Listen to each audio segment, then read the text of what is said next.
Hey everybody, and welcome to Bits of Board, where we're talking board games, miniatures, cards, and dice.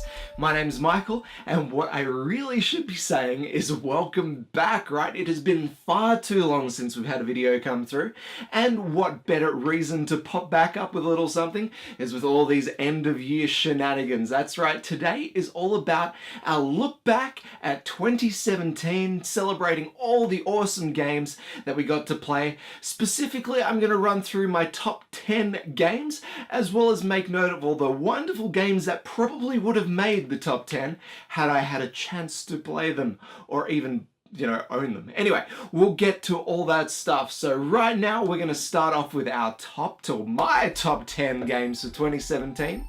Let's kick it off.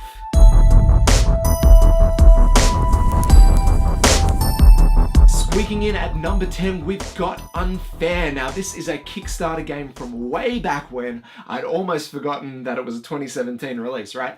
This is a tableau building game about building your own theme park. You're going to be building amenities, chucking up rides, and hoping to attract all the right kind of customers and taking their money so you can build more attractions and, be the best theme park that you can be. Highly competitive game because it has this wicked take that element in there. You're going to be messing with your opponents just as much as you're going to be focusing on building that park. Great fun game, great art style, so much in this game, including a ton of replayability, heaps of different themes that you can go with for your park. Absolutely kick butt stuff. Unfair.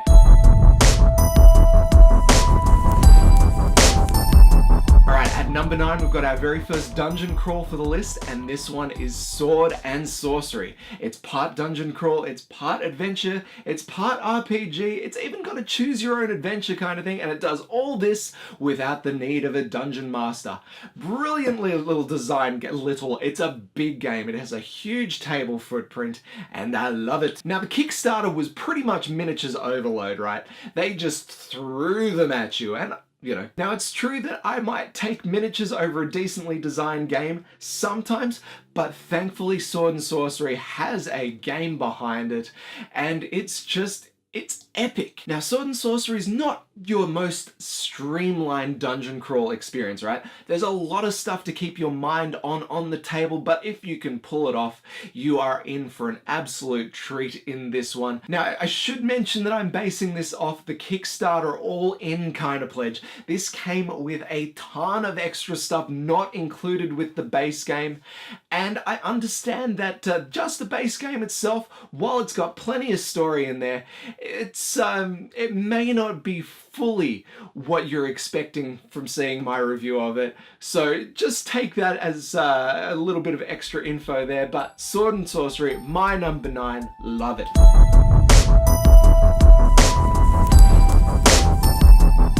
Number 8. This was a surprise for my list. I kind of forgot how much I really enjoy playing this game. It's a small box game. It is Forsaken Scavengers. This is a really cool push your luck deck delving kind of game. It's got hunting, scavenging, survival, about everything you'd want from this kind of co-op game, and it does so with a really dark art style. It is gritty. Oh, definitely one of my favorite games of the year. It even hits the table solo. It may not be enough to take on something like Coffee Roaster. That's probably still number 1 for me.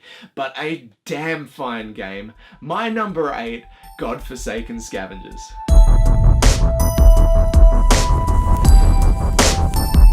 Number 7, we've got Sagrada. Now, I'm going to explain what this game's all about, and you're going to kind of switch off and go to sleep, but I'm going to say this right now. This game is awesome. Okay, you ready? Sagrada is a game about building stained glass windows.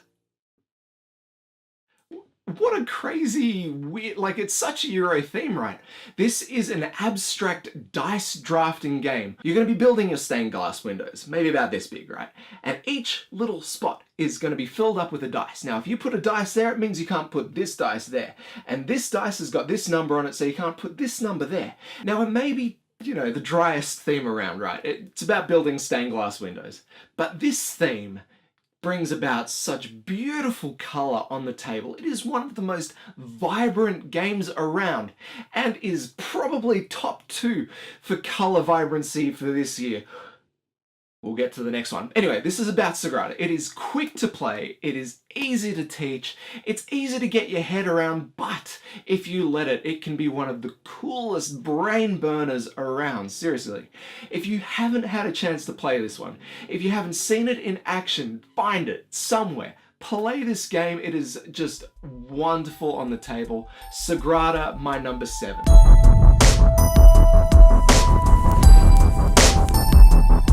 Number 6, we've got Lords of Hellas. Now this is a guys on a map area control game, right?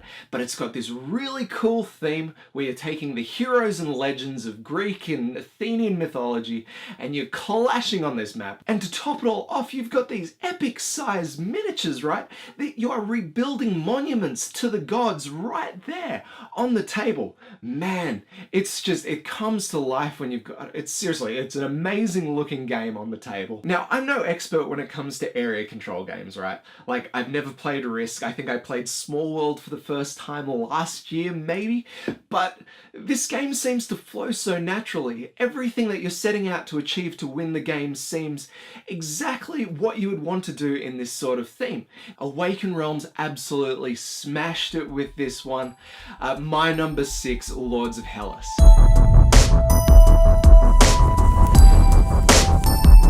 Alright, and number 5, we've got the other one from Awaken Realms, and that is This War of Mine.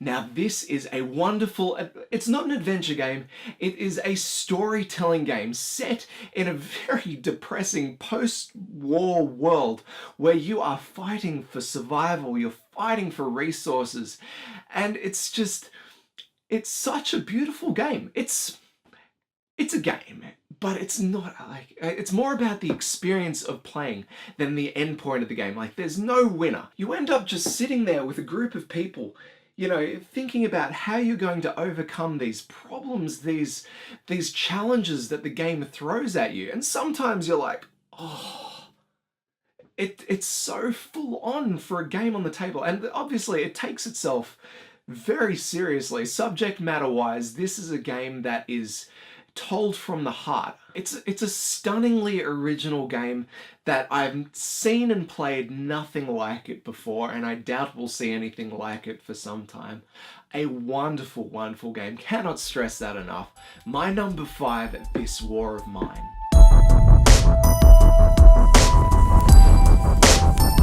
Alright, my number 4. Now this may be a surprise to be seeing it at this spot. Pandemic Legacy Season 2, right? Now this, if you haven't heard of Pandemic, you've been living under a board gaming rock, right?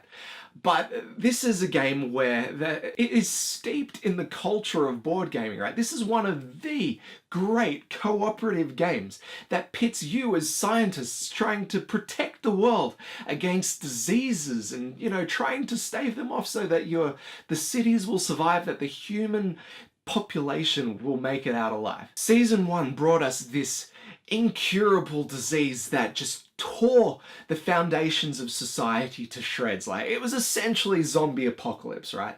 And Season 2 picks up right after that would have left off. Let's say, you know, a good 3/4 of the population have carked it due to the Season 1 outbreak. And Season 2, it changes the game.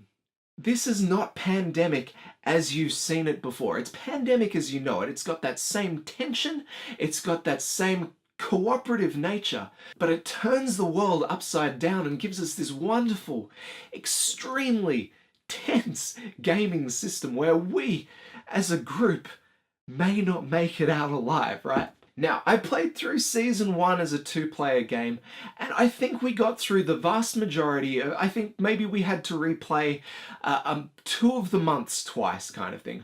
But we never lost a complete round. And I'm telling you, if you make it through every single month in Season 2 flawlessly, you're probably playing it wrong. This is one of the toughest pandemic games around, but it brings such excitement to the table. It's got some fantastic character creation where you kind of feel for these guys as they go around doing their thing. You give them a name, you give them a life, and yeah, well, the game probably takes it away, right? Anyway, a fantastic game. My number 4, Pandemic Legacy, Season 2. Wow.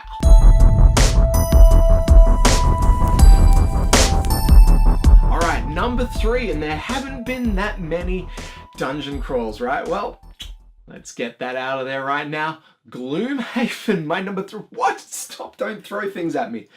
Yes, there are 2 games that I thought were better than Gloomhaven. Now, I love Gloomhaven. I love it. It is the most epic board game experience.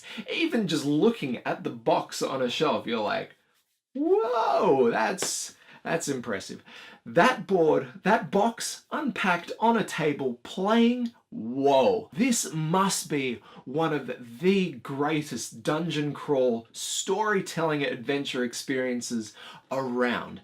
Not only does it completely shake up the way we play, you know, instead of rolling dice are removed from the game and we are playing a hand of cards that are specific to this character. And we choose to play our cards knowing that our choices will directly impact the way that we continue the encounter.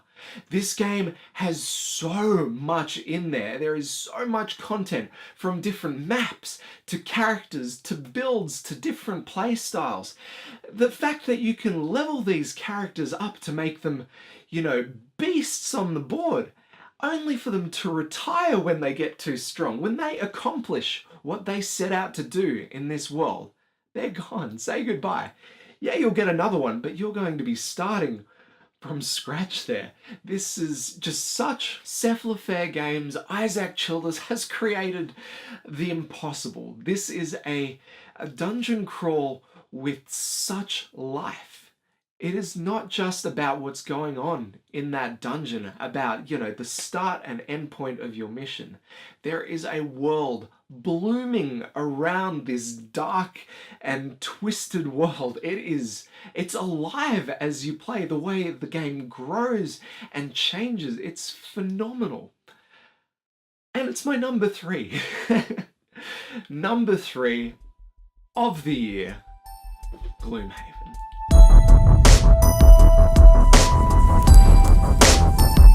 Alright, number 2 is a game called Anachrony. Now this is the worker placement game of the year. This is the Euro of the year for me.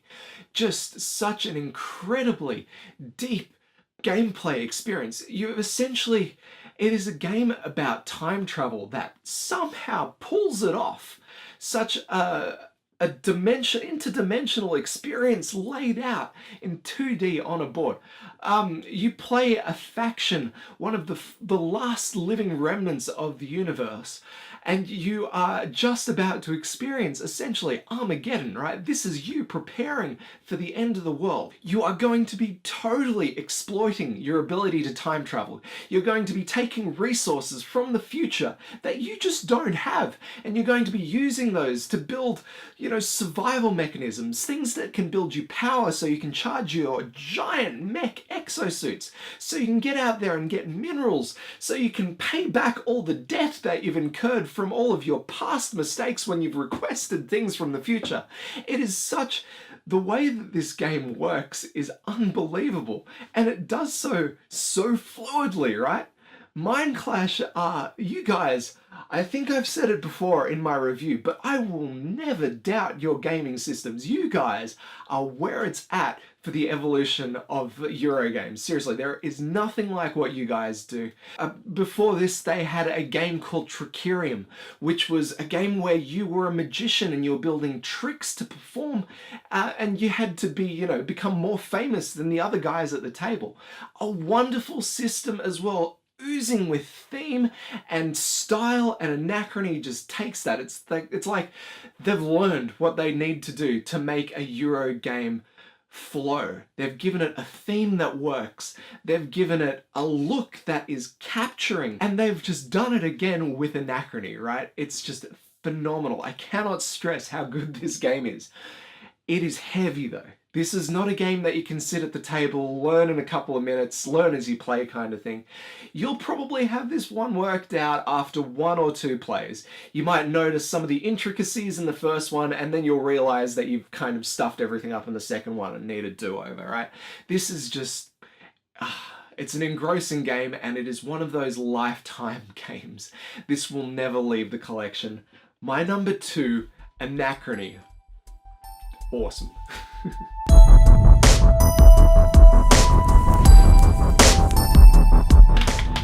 Number 1, what could it be? Alright, there's been a ton of releases for 2017 that have not appeared on my list, alright? My number 1 is one of those, but it's only one of them. And it's Mythic Battles Pantheon, alright? Now this is a guys on a map, area control, well not area control, it's kind of a skirmish arena kind of game, right? You're going to be drafting gods, monsters, legendary heroes and troops into your own army. Your opponents are going to do the same, and then you are going to clash on the battlefield. Now, combat is a massive deal in this game. Yes, it does include some tactics, actually some really solid tactics. In fact, all of your units have their own special powers and talents that will vastly shake up the way that you need to play the game to play well. But combat is just so satisfying, right? Now, I'm not going to go into this too much because I have done a little overview review that is going to come up very shortly, but I will say straight up that this has got one of the coolest combat mechanics around. It is a dice chucker, yes, but the way it uses those dice is just spot on. It makes you feel the rush and excitement of hand-to-hand combat of the... anyway, Mythic Battles Pantheon. Now, aside from gameplay, right, I'm a sucker for miniatures, and this has such amazing miniatures. I've only opened the base game to this very moment of the day. I have all 3 expansions, the 4 expansions, all of the Kickstarter exclusives, all the extra things. I haven't even touched that yet because there is so much in this base game that needs familiarizing to before I even branch out, right? Another one that is not super simple to get to the table straight away.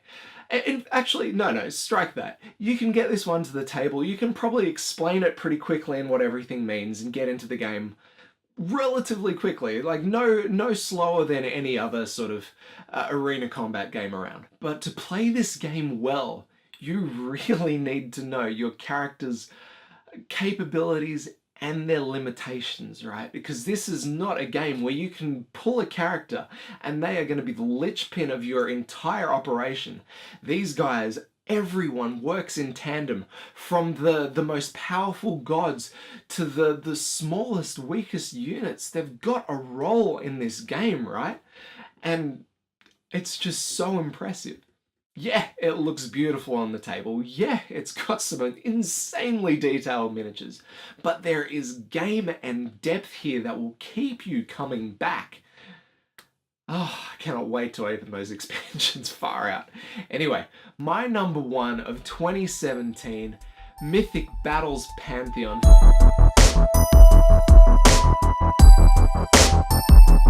Alright, what an amazing year, right? That is my top 10 of 2017.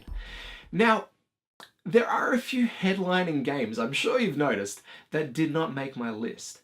And that's because they just haven't arrived at my house yet. I don't own them, I haven't played them, and I'll tell you what they are in just a sec. But before I do that, I do want to make a special note of one game that arrived it arrived a couple of days after Christmas, and I've yet to sit down and have a proper play of this game, right? But man, do I want to.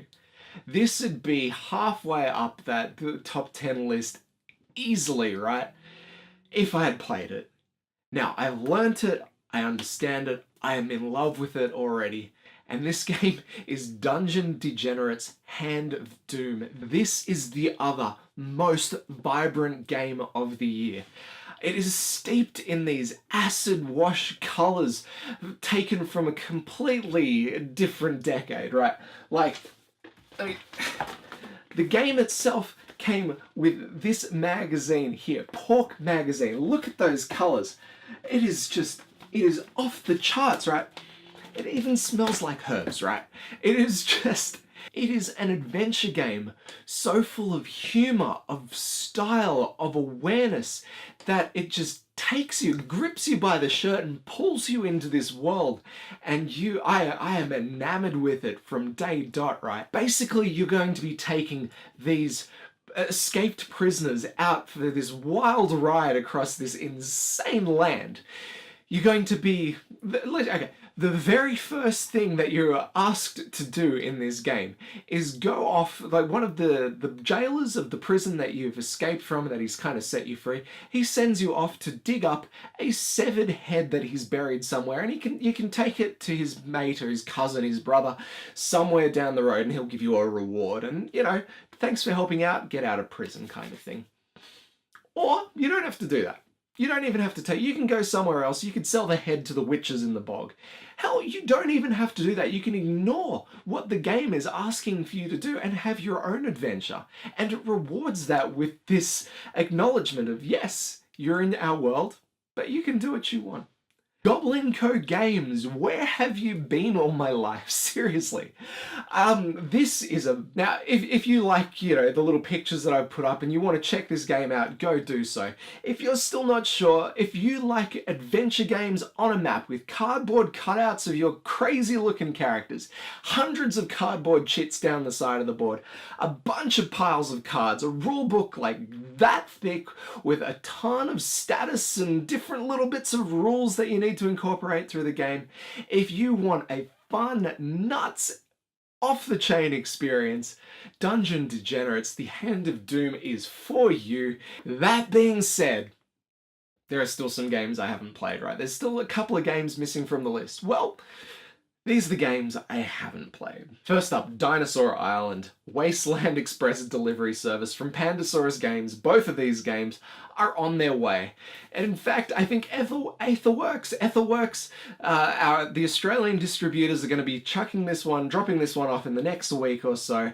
It's just a little bit late to add to the list, but they should be on the list, I'm sure, right? Azul, an abstract tile-laying game where it's kind of in the same vein as Sagrada. Instead of building stained glass windows, you are tiling a palace, right? Something like that. Anyway, gameplay looks so smooth, and it's got all these puzzly and brain-burny elements that I just love. I hope I get to play this one soon too, maybe at CanCon. Charterstone, I love Stonemaier games. There is no good reason why I don't have this yet. It's shameful, I know. I will get around to it, I promise, but I know I'm gonna love this game. It's a worker placement game, it's a legacy game. It has got such character. The Stonemaier pedigree, right? It's from Viticulture, Between Two Cities, Scythe. Amazing games. This one is sure to follow suit, right? And then the last game of 2017 that I haven't played yet. Can you guess what it is? Seventh Continent, another sprawling, epic adventure game that just looks so damn cool. So many people in my gaming group cannot wait for this one to rock up at my doorstep. Honestly, I'm pretty sure they're going to be camping out after we do the unboxing for it anyway. Alright, that'll do for today. That's enough of me doing this one. I'll just, you know, thank you very much for tuning in again. It's been a long time coming for a video, I know. Let's get things going back on track for more videos. It was a very busy year, I would say, on my own defense, but that'll do for that. I don't know. As always, my name is Michael. This is Bits of Board. We'll catch you next time.